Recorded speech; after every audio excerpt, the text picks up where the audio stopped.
সাবেক এমপির বাসায় গিয়ে সমন্বয়ক পরিচয়ে ৫০ লাখ টাকা দাবি, আটক ৫। বিস্তারিত সংবাদ।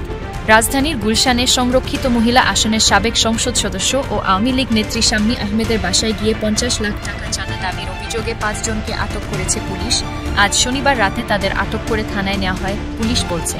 সমন্বয়ক পরিচয় দিয়ে তারা চাঁদা দাবি করেছিলেন। আটকরা হলেন সিয়াম, সাদমান সাদাব, আমিনুল ইসলাম, ইব্রাহিম হোসেন ও আব্দুর রাজ্জাক রিয়াদ।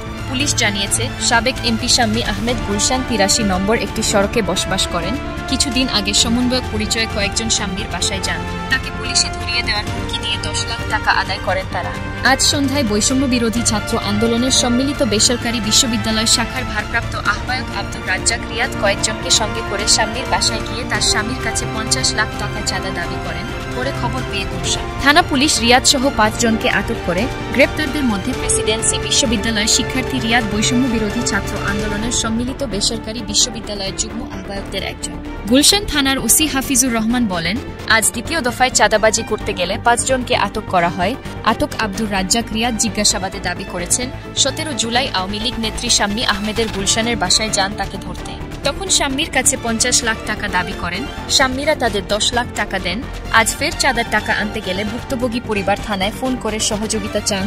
তখন ঘটনাস্থলে গিয়ে তাদের আটক করা হয়।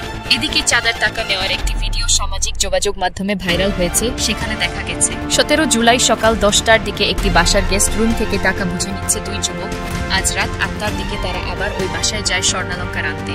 সে সময় বাড়ির লোকজন আমাদের খবর দিলে সেখানে গিয়ে রিয়াদ সহ সমন্বয়ক পরিচয় দেওয়া ৫ জনকে আটক করে থানায় নিয়ে আসা হয়। এ বিষয়ে গুলশান থানার ওসি হাফিজুর রহমান বলেন, ঘটনাটি তদন্ত করছি। আটক হওয়া সবাইকে জিজ্ঞাসাবাদ করে বিষয়টি জানার চেষ্টা করছি। গুলশান থানা পুলিশের একটি সূত্র নিশ্চিত করেছে, ভিডিওটি গুলশানের ৮৩ নম্বর রোডের শাম্মীর বাসার।